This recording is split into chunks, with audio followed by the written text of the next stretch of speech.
Good morning, guys. Pigeon guy here. Just want to show you guys something quickly.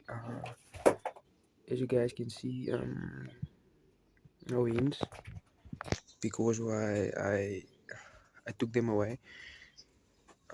So the cocks, they can rest actually because why the cocks they drive them wild, man. So yeah, that's why I take the hens away at a certain point, and yeah, and I just leave them here.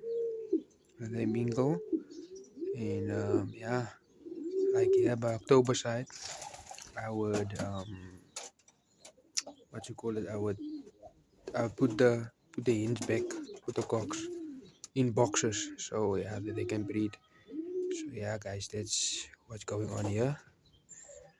Thanks for watching.